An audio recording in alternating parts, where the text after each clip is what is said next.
तो भाई लोग आज हम बात करने वाले हैं लुकिसम के चैप्टर नंबर 352 के बारे में। तो चैनल को सब्सक्राइब और वीडियो को लाइक करना बिल्कुल भी मत भूलना ताकि आगे आने वाली वीडियोस आप मिस ना कर पाओ। आज की वीडियो की शुरुआत में हम देखते हैं जो डैनियल होता है जब वो यूजिन के ऊपर एक अटैक करने के लिए आ रहा होता है, तभी यूजिन के साथ का एक बंदा डैनियल के लात मार के उसको रोक देता है। हालांकि डैनियल इस बंदे की लात को पकड़ के ब्लॉक कर देता है। इस बंदे को देख के डैनियल अपने मन में सोच रहा होता है, मैं महसूस कर सकता हूँ ये यहाँ पे सबसे ज्यादा स्ट्रॉन्ग बंदा है। इसके बाद यूजिन कहता है तो ठीक है चलो टेस्ट शुरू करते हैं। जे हाई के डैनियल पार्क, तू एक काफी ज्यादा दिलचस्प बंदा है, सोशल मीडिया का एक जाना माना इन्फ्लुएंसर जो कि एक ऐसे बंदे के साथ रहता है जिसका नाम बिल्कुल तेरी ही तरह है। बस यही सब कुछ है जो मैं तेरे बारे में जानता हूँ। तो आखिर तू असल में है कौन और तू चाहता क्या है? मेरे हिसाब से तू जोहान के ही जितना ताकतवर है, इसलिए मैं सोच रहा था कि तू श्योल के किसी बाहर की गैंग का होगा, लेकिन तेरे मुझे दूसरी सिटीज में होने के कोई भी सबूत नहीं मिले। वेल, जब ये तेरा टेस्ट खत्म हो जाएगा उसके बाद ये सब कुछ मैं खुद पता लगा लूंगा।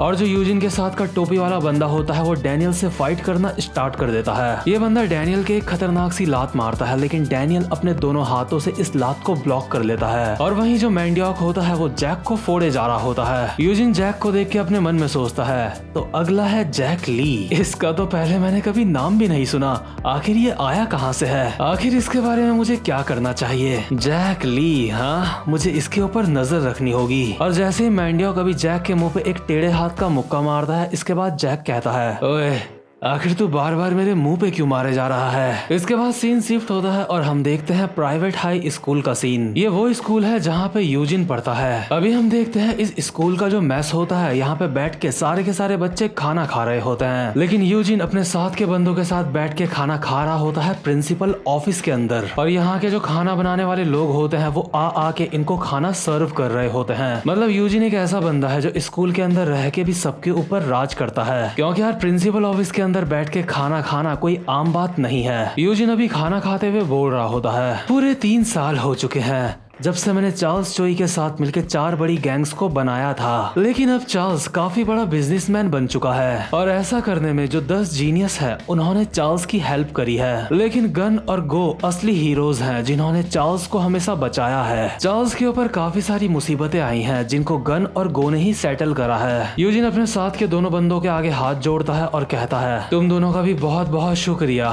मेरी रक्षा करने के लिए। तुम दोनों मेरे अपने गन और गो हो, तुम दोनों बिल्कुल उनके ही जैसे ताकतवर हो। मुझे दोबारा से तुम्हारे जैसे दोस्त कभी भी नहीं मिल सकते। तुम मेरी हमेशा रक्षा करोगे, है ना? मैंडियॉक कहता है बिल्कुल। और प्रेजेंट मोमेंट में जो जैक होता है बॉक्सिंग के सारे रूल रेगुलेशन भूल के अभी मैंडियॉक के साथ फाइट कर रहा होता है और एक मुक्का मारता है मैंडियॉक के चिन पे। मैंडियॉक जैक को कहता है तुझे तो एक मुक्के में ही बेहोश हो जाना चाहिए था। मैंडियॉक इसके बाद जैक के एक और मुक्का मारता है, लेकिन जैक मैंडियॉक के मुक्के को पकड़ लेता है और एक और मुक्का मारता है मैंडियॉक के मुंह पे और कहता है तुझे भी मेरे एक मुक्के में बेहोश हो जाना चाहिए था, लेकिन तू काफी ज्यादा बड़ा है। और जैक एक और मुक्का मारने वाला होता है मैंडियॉक के। मैंडियॉक को जैक का पोस्टर देख के अंदाजा हो जाता है कि जैक अभी एक अपर कट मारने वाला है और इसलिए मैंडियॉक पहले से ही तैयार होता है जैक के अपर कट को ब्लॉक करने के लिए। लेकिन जैक एक अपर कट मारने की बजाय मैंडियॉक की टांग में घुमा के एक मुक्का मारता है और कहता है तू काफी ज्यादा बड़ा है। मैंडियॉक अभी इस मुक्के से लड़खड़ाने लगता है, लेकिन तभी जो जैक होता है अपने सर से मैंडियॉक के मुंह पे एक हमला करता है।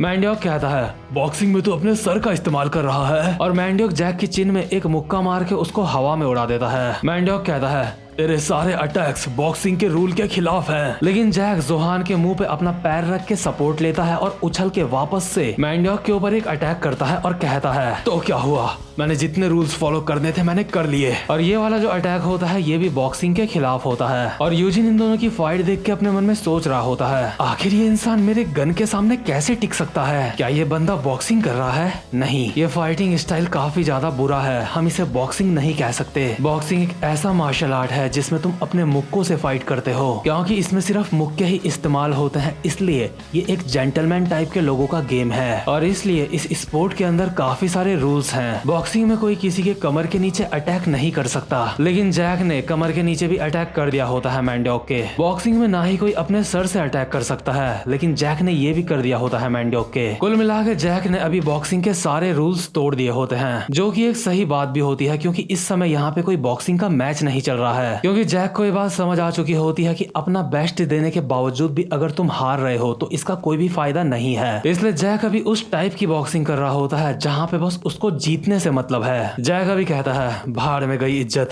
मैं हारते हारते थक चुका हूँ, भाड़ में गए सारे के सारे रूल्स। अभी जो मैंडोक होता है वो भी जैक के साथ फाइट करते हुए सीरियस हो जाता है और अपनी मुट्ठी को गुस्से में कस रहा होता है। लेकिन तभी जो यूजिन होता है कहता है, क्या तुम सच में इसके साथ सीरियस होकर फाइट करना चाहते हो? मुझे लगता है इस टेस्ट के लिए इतना काफी है। तो ठीक है जैक ली, तुम पास हुए। यूजिन अपने मन में कहता है, ये बंदा मुझे सच में काफी पसंद आया। और वहीं दूसरी तरफ जो वास्को होता है अभी जेक के एक खतरनाक सा अटैक करने वाला होता है। जेक कहता है, एक और जानलेवा अटैक? क्या तुझे पूरा यकीन है तू ये करना चाहता है? तेरे इस अटैक से ज्यादातर लोग मर जाएंगे। वास्को ये अटैक मारते हुए कहता है, इस बात से बचने की कोशिश मत कर, वो तुम ही लोग हो जिसकी वजह से मैं ऐसा बना हूँ। और जैसे ही वास्को अभी जेक का मुंह बस फोड़ने ही वाला होता है तभी यहाँ पे जेरी आता है और वास्को की कोहनी में मुक्का मार के उसको रोक लेता है। वास्को की कोहनी का अटैक इतना ज्यादा खतरनाक होता है कि इससे जेरी के मुक्के में निशान बन जाता है। जेरी कहता है, जेक मुझे माफ करना बीच में आने के लिए,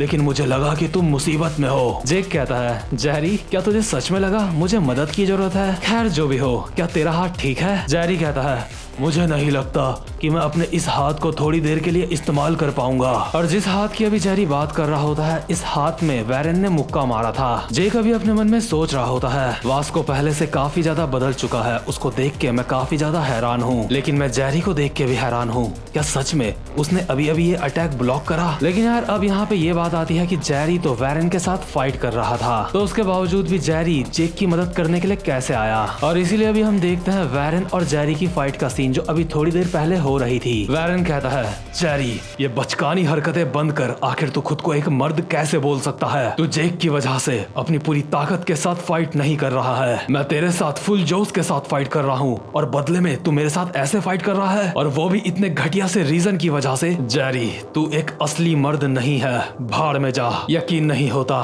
एक पल के लिए मैंने ऐसा सोच लिया था कि तू मेरा राइवल है। और ये कह के वैरेन जेरी से फाइट करना बंद कर देता है, क्योंकि उसको बिल्कुल भी मजा नहीं आ रहा होता। और ये जेरी की एक चाल होती है, उसको पता होता है कि अगर वो ऐसा करेगा तो वैरेन उसके साथ फाइट नहीं करेगा और जेरी को मौका मिल पाएगा कि वो जेक की मदद कर सके। अभी हम देखते हैं जो हमारा वास्को होता है उसके सामने खड़ा होता है जेरी। जेरी जेक को कहता है, जेक थोड़ा संभल के रहना, ये इंसान वो फिसड्डी नहीं है जिसको हम पहले जानते थे। जेक कहता है, हाँ मैं जानता हूँ, ये पहले से काफी ज्यादा इम्प्रूव हो चुका है। और जेक अपने मन में बोल रहा होता है, तो वास्को फाइनली तुमने अपने खोल से बाहर आना शुरू कर दिया है, लेकिन असली चीज जो मुझे परेशान कर रही है वो है डैनियल पार्क। अभी हम देखते हैं जो डैनियल होता है उसने टोपी वाले बंदे के ऊपर सिस्टेमा चला रखा होता है। हालांकि डैनियल अभी अपने यूआई मोड में नहीं होता, लेकिन उसके बावजूद भी डैनियल काफी अच्छी फाइट कर रहा होता है। जेक अपने मन में कहता है, सिर्फ मैं ही नहीं हूँ जिसकी नजर डैनियल पार्क के ऊपर है, सैमुअल और एली जैंग भी डैनियल पार्क को ही देख रहे हैं। और यार साथ में जो जेरी होता है वो भी डैनियल को ही देखे जा रहा होता है। जेक दोबारा से अपने मन में कहता है,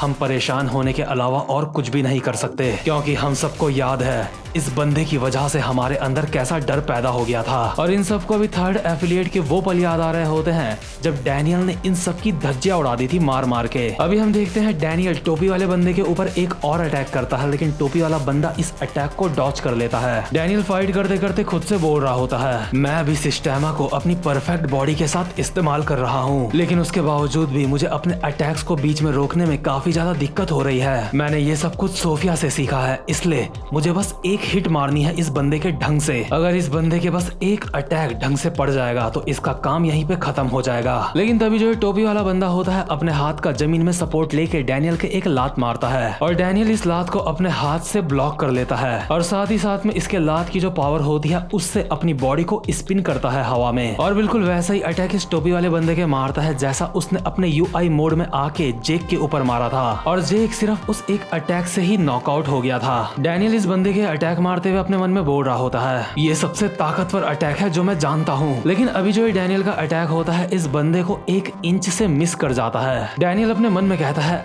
आखिर ये क्या है, ऐसा नहीं है कि ये बंदा मेरे अटैक से बचा है। दरअसल मैं ही इस बंदे के अटैक ठीक से नहीं मार पाया हूँ, लेकिन मैंने इस अटैक को परफेक्टली कॉपी करा था, उसके बावजूद भी मैं ये क्यों नहीं मार पाया। और यार जैसा कि एक बार मैंने पहले भी कहा था, यूआई डैनियल को सारे अटैक्स के ऊपर महारत हासिल है, इसलिए चाहे उसके अटैक्स कोई परफेक्टली कॉपी भी कर ले, लेकिन उसके बावजूद भी इस बात के 100% चांस नहीं है कि वो बंदा उस अटैक को ठीक से मार पाएगा जैसा कि यूआई डैनियल मारता है। क्योंकि यार यूआई डैनियल कोई मजाक नहीं है जिसको कोई ऐसे ही आराम से कॉपी कर लेगा। और जैसे ही डैनियल अभी ये अटैक मिस करता है, तभी ये जो टोपी वाला बंदा होता है डैनियल का हाथ पकड़ के उसको जमीन में लेटा देता है, जिससे डैनियल का हिलना अभी काफी ज्यादा मुश्किल हो जाता है। और सैमुअल, जेक, जेरी ये देख के काफी ज्यादा हैरान होते हैं और अपने मन में सोच रहे होते हैं, क्या डैनियल पार्क हार गया? लेकिन ऐसा कैसे हो सकता है? इसके बाद जो यूजिन होता है वो डैनियल के पास आता है और कहता है, डैनियल पार्क, ये टेस्ट खत्म हो चुका है, मैंने फैसला कर लिया है, मैं तेरे साथ बात करूंगा।